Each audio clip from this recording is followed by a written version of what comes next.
We're trying to understand the mechanisms underlying how neurons die in Alzheimer's disease. And ultimately, one of our goals is to find alternative strategies to treat Alzheimer's disease. Alzheimer's disease is particularly challenging because it's a disease of aging, and that makes it particularly difficult to study in a laboratory because we can't speed up time very easily. There are several pathologies that's associated with how neurons sort of die, and it's actually very difficult to tackle those different sort of mechanisms in how neurons die in Alzheimer's disease. So ApoE is the strongest genetic risk factor for late onset Alzheimer's disease. Everyone carries an ApoE flavor, if you like. Just some of them put you more or less at risk for the disease. We're hopeful that we can understand the mechanisms in how ApoE works. And that is really quite important because it gives us an alternative strategy to treat Alzheimer's disease.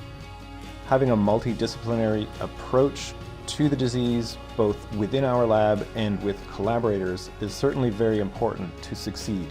BU is a great place to be because of the interdisciplinary sort of faculty that is surrounds us. You have molecular biologists, you have neurobiologists, and you have cancer biologists. I think BU provides us with a great environment, great colleagues, and everything we need to be successful to tackle a disease like Alzheimer's disease.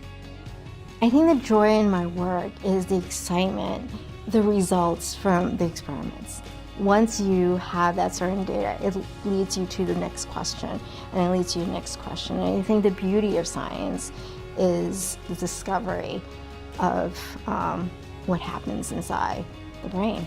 We should be optimistic about the work that's going on in Alzheimer's disease today. There's a lot of really smart researchers and important drug companies that are working on projects that are very likely to be successful. I think in the next 5 years, we will have potential treatments for Alzheimer's disease. The work that we are working on today will likely contribute to that a little bit further down the road and can be considered a complementary treatment to those initial treatments.